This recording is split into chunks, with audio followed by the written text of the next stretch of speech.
Welcome to Wicked Felina. And as I've promised you, I am going to read this beautiful book by Hillary Clinton. And she's such a good writer. And let's see here. I'll go through the table of contents. First, it's going to be kind of exciting. Author's note. So the ghostwriter will be writing a note before Hillary's story goes on. And there's the first chapter is called Perseverance. And isn't it true that she persevered? I mean, that little lady worked her butt off. And you just saw her butt shaking everywhere, all over this country. I don't think she missed a state or a city or a racist remark or a chance to put Trump and everybody down she possibly could. She really did persevere like that. Oh, right there. Under perseverance, two of the things under perseverance is showing up, which she did for, I hear, about 15, 20 minutes when she did do a rally like once every 2 weeks. She showed up for 20 minutes after they took her out of the oxygen tank. And, there was a tent that they set up outside to keep her cool and hydrated and fluids entering her body. And hopefully they were using thicket in her drink, because that's the only way she's going to get liquids into her system without coughing them up. As you notice, when she was drinking, she put the glass up to her mouth and she spit some green stuff out because she wasn't swallowing it. If she swallowed the water, as I told you in the previous video, when someone has a stroke, they lose the muscles here to swallow properly. So it ends up in their lungs and they aspirate, the water. So she really needs the thicket. She can't just drink. And she doesn't want everybody to know this, because the person who's bringing her the water, give Hillary some water. I remember somebody gave her some water and she didn't drink it at all. And then she went and took a different water bottle. I thought that was kind of interesting, because one was regular water and the other one probably had thicket in it. That way otherwise she's going to keep coughing and dry-throated and stuff like that. So let's see. I'm going to love this part of perseverance. Grit and gratitude. She had so much gratitude. She was such a happy person during the election, and she said good things. She always was able to find something good about everyone. Never called anybody names, never, humiliated or made racists and homophobes and racists, whatever, out of half the country. She never did that. Okay. So I want to keep this short, so I will not be reading all of the chapter of Perseverance. I'm going to read, we got Perseverance. It says, it's supposed to be hard. If it wasn't hard, everyone would do it. That's right, it's supposed to be hard. And if it wasn't hard, nobody would do it. The hard is what makes it great. Oh, wait, stop. This is the truth. This is the book of truth. It's the hard. I remember when I used to work with Vietnam veterans. He was a World War II veteran. And he told me a joke about the good girl, what the good girl says. It's so hard to be good. And then the bad girl says, it says basically the same thing, but she switches the words around, really clever. So that kind of reminds me of that joke. I'd like to say that finish that joke. Anyway, perseverance. Oh, here's another little quote here. That which does not kill makes us stronger. Friedrich Nietzsche. And in parentheses, Nietzsche, in parentheses, Kelly Clarkson. Isn't that wonderful how she is attributing this quote of the ages from a great intellect that has lived on this planet, who actually was the one who quoted it. I guess Kelly Clarkson, she was the one who first won on American Idol. I guess she made this quote famous too. I just know that Nietzsche did it. I never followed American Idol. Anyway, showing up. Deep breath. Feel the air fill my lungs. This is the right thing to do. That country needs to see that our democracy still works, no matter how painful this is, or this novel is. Breathe out. Scream later. Oh, that's funny. Breathe out. Scream later. Oh, she's so funny. Oh my gosh, she should write comedy. I'm standing just inside the door at the top of the steps leading down to the inaugural platform, waiting for the announcer to call Bill and me to our seats. I'm imagining that I'm anywhere but here. Bali, maybe. Bali would be good. Yes, she's afraid. Okay, yeah, Bali would be good. I agree with her. The water and nice sandy beaches and shells, lots of shells. It's tradition for Bill and me as former president and first lady, she was such a lady, wasn't she, to attend the swearing in of the new president. I had struggled for weeks with whether or not to go. Remember she just admitted that Chardonnay got her through all this time she's been drinking. Well, since the election and the inauguration. And actually, since the inauguration, she's been drinking that bourbon-laced Chardonnay. So John Lewis wasn't going. Good for him. The civil rights hero and congressman said that president-elect was not legitimate because of the mounting evidence of Russian interference in the election. As we're finding out now, that's all baloney. It's all baloney. She had a nice, cozy relationship with Putin. Oh, I meant to make a video about that tonight.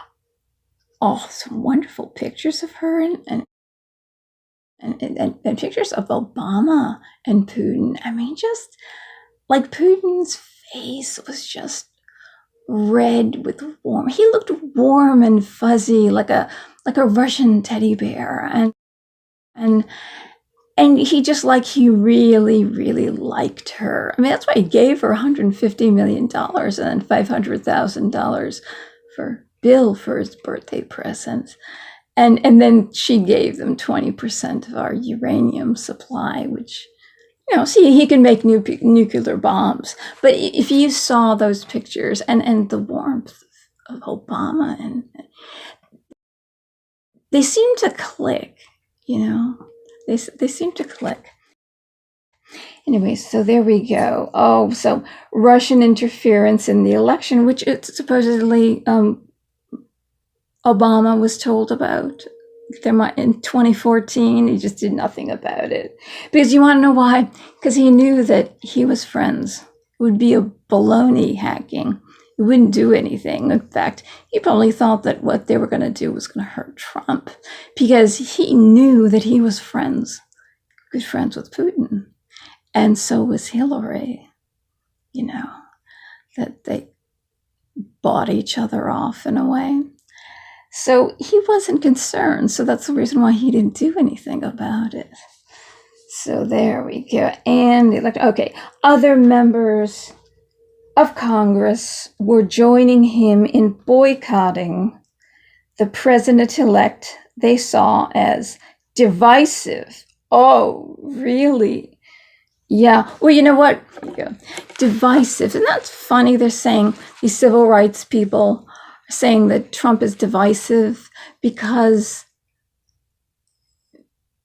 Hillary's mentors, Robert Byrd, and Margaret Sanger, and Bill's Orville Faubus and F. William Fulbright, were both segregationalists. So I would think, they were all segregationists and members of the KKK, so I would think that that would be divisive.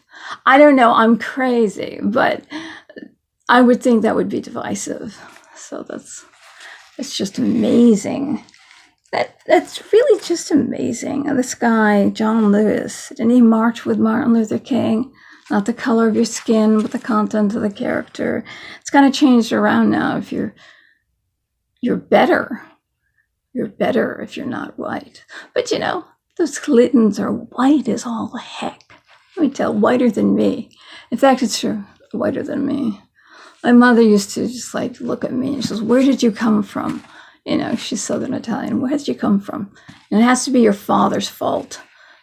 My father was part Egyptian, but it was his fault. I think there's Scottish in him. Well, there you go. A lot of my supporters and close friends urged me to stay home too. My friends understood how painful it would be to sit on the platform and watch Donald Trump sworn in as our next commander-in-chief. That was so painful. You know, after you called half the country all those names, and you were going to put all the coal miners out of work, and you switched sides on a lot of things. You know, you were for the Iraq War. You were against gay marriage. You own stock in private prisons, and you filled them. You and your husband filled them with 3 strikes and you're out. African Americans. 3 strikes and you're out. You're in prison for life, no matter what the freaking crime is. And it's funny that Obama let so many out. In fact, he let a lot out and ended up committing the same crimes like rape and things like that. I guess trying to correct what Bill did, but I'm sure there's a lot of men in jail that shouldn't be there and should be gone through with a fine-tooth comb. Don't let the ones out that you know committed rape or murder or whatever, you know. But see if there's some injustice there or something that shouldn't be a life sentence. But isn't it interesting how he said to a room of Black people that if you do not vote for Hillary Clinton, I will take it as a personal insult. And after we have achieved historic turnout in 2008 and 2012, especially in the African American community, I will consider it a personal insult. An insult to my legacy if this community lets down its guard and fails to activate itself in this election. You want to give me a good send-off? Go vote! Because it will destroy all the progress that we've made. We've made everything that you've done, which has put our country into a hole, and we're ripping each other's faces off because we're more racially divided than the country was than after Martin Luther King got shot. Yes, that is your legacy. You destroyed the country and you tore us apart. So that, and you want this woman, these people who, that's right, you put the statue of the Grand Dragon of the KKK in the rotunda, and you went and eulogized him at his funeral. Isn't that something? Isn't that something? Yeah, Trump's the racist. Trump's the racist. Oh, I'll get through this. I had campaigned relentlessly to make sure that never happened. I was convinced she wanted to make sure that just like we found out the FBI stroke and Strzok or stroke and Page and McCabe, all these people were working, our intelligence agencies were working to make sure Trump wasn't elected by putting out that fake dossier and FISA court warrants, and Carter Page, who was just a guy who was a witness for the FBI. The FBI had worked with, and they knew who he was, that he was a good guy. And if he's a witness, that means they took his word for it. And notice how Carter Page has not been arrested for anything at all whatsoever. There's your proof that that's all baloney. But she had campaigned relentlessly to make sure that never happened. And so you had all the branches of the intelligence agencies all corrupted, and the president, and Obama was, of course, he was apprised of everything. He knew it all. He knew exactly what was going on. I was convinced he represented a clear and present danger. No way. Like, if you got elected, every person who didn't vote for you, you would make sure you would. I'm not going to say anymore, but it would be a sorry state of affairs to all the people, the deplorables, all the deplorables would be in much rougher shape than they were. You know, the deplorables, it's actually white people that had the highest suicide rate during the Obama administration. Yeah, get rid of those poor white people. A lot of those poor white people were poorer than minorities in this country. But nobody ever thinks about that. Nobody. Certainly not Hillary. And she's as white as they come. Out of Chicago. And what did she do to help all the thousands of Black people getting shot and killed on the streets of Chicago? No, supported Black Lives Matter, which was crying for the deaths of the policemen. But nobody said anything about that song in the ghetto. That song in the ghetto that Elvis sang. It's funny because Black Lives Matter went over to the day that anniversary of Elvis's death, and they protested and made all that noise during the candlelight vigil. Little do they know that Elvis had such a connection with the Black community. In fact, he was raised in the Black section of town. He was not considered. He's actually Melungeon, which actually he's a mixture of several by Native American and Black, but that's what Melungeon. But anyway, he had he went to a Black church and sang in the choir. Can you believe it? The only white guy that they would allow to sing in the choir. He had that song in the ghetto written for him to sing because he wanted to stop. In 1968, he wanted to stop the deaths and the poverty and the mother that has no father at home, that gives birth to a baby that she knows she can't feed, that will probably end up dying. Beautiful song. But you protest, Black Lives Matter, and she supported Black Lives Matter outside of his mansion.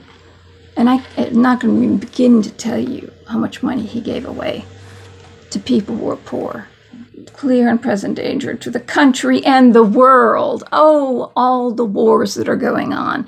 It's amazing, all the wars that are going on. And remember, we just had Ramadan. And then last year, when Obama was in office, remember, it was called the Ramadan Bombathon. Because if you kill infidels during Ramadan, you go straight to heaven. You're sure to go straight to heaven if you do that during Ramadan. Notice that there used to be like big terrorist attacks every month, and they're kind of gone now. Since ISIS, he kind of went in and pulverized ISIS. So it says a very good thing about Muslim people. There are a lot of Muslim people that do not want to live like that and do not want to get killed, because in Islam, if you're not following the correct Islam, and the correct Islam is how that group, particular sect practices it. Oh, you practice it different, you're a heretic, and so it's death for them. It's the death penalty. Or you left Islam, death penalty.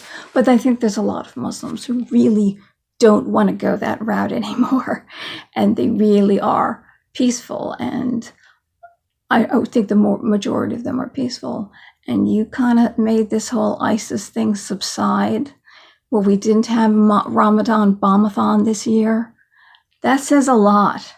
So she's wrong again. She is wrong again about the world's crash. Now the worst has happened, and he was going to take oath of office. Oh my God. You remember how much money you took from him for your campaign, and Schumer and Pelosi? How much money? Because you can't do anything in New York City or any of these cities to build buildings, because a politician will basically leave the paperwork on the desk or not get to it. But if you donate money to their campaign, then you get to the top of the list. That's how it works. You have to grease the palms to get anything done, and work with the mafia too. So she went to his wedding. He was so much of a racist. He was so divisive. He was so awful. She went to his wedding, and Schumer and Pelosi, they all took his money. And now he's the racist. All of a sudden, he's Hitler and the KKK all wrapped up into one. All of a sudden, how you took the hypocrites. Plus, after the mean-spirited campaign Trump ran, there was a decent chance I'd get booed or be met with "lock her up."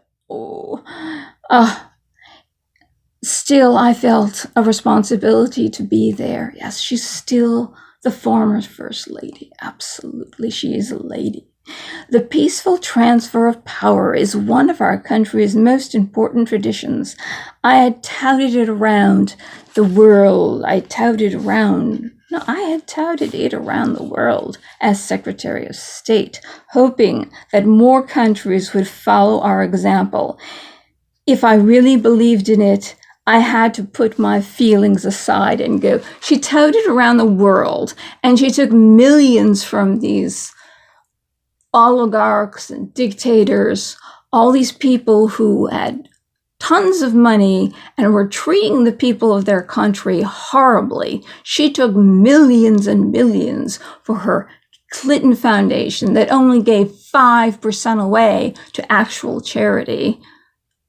That's what she was doing, going around the world. Pay for play. I'm going to be the next president. You give me some money and I'll make it happen. Remember when the Clintons, you see, it's a business. Everything is a business in making money for the Clintons. Even when they were in the White House, they rented out the Lincoln bedroom to anybody, not to the people who they invite. We know who these, anybody that wanted to sleep in the Lincoln bedroom, as long as they paid the highest price, they got this. And when they left, they were like the frickin' Beverly Hillbillies, for God's sakes. Hillbillies before, Jed struck oil.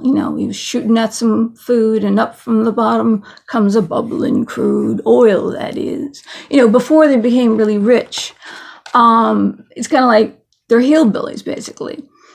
And they stole stuff that's been belonged to the country and used by presidents for hundreds of years. Antiques, and they went through and took everything. And they took all the W's off the keys of the computer to kind of make it more difficult for George W. Bush to get any legal, he can't have any legal document typed up or signed unless that W is there. Let alone if you need to type a W in the rest of the document. So they were a bunch of hillbillies. Oh, we left there with no money. I didn't have $5. And so they're running out in their broken down car and filled with the treasures of that's a disgrace. By the way, that's a disgrace. No president has ever done that before. They were acting like hillbillies. Do you get it? All you people who supported her, they were, in fact, hillbillies I don't think would steal like that. There's a word for it. I don't think it's racist to say it, because the first word is white and the second word is basically garbage. Okay, I won't say it just in case all of a sudden it becomes a bad word to say. But that's what they were. That's what they were. Leaving the White House, stealing precious antiques because they left there poor. She didn't have any money. She bought that big mansion in New York State. I don't know how she bought that big mansion or how they accumulated the millions and millions and millions of dollars since leaving office by just, what do you call it? Speeches. Well, anyway, I better stop now because this is getting longer than I wanted it to be. Because you know what? I got a problem. It takes 30 hours for me to upload a half-an-hour video. And that's how I'm like poor. And it'd be great if I got a lot of subscribers. Give me just a little so I can get better internet. So it wouldn't take 30. And then I can't use the computer. I can't do anything. Everything is down. Because of it takes 30 hours. It's that bad. So anyway, I will continue next we meet. It's just amazing, you know, all the lines that are in this book, or this is the way she sees the world, and it's very, very skewed. Maybe she doesn't realize it's a lie, you know. Anyway, one little kiss from Felina and my doggies. I got 2 doggies. Goodbye.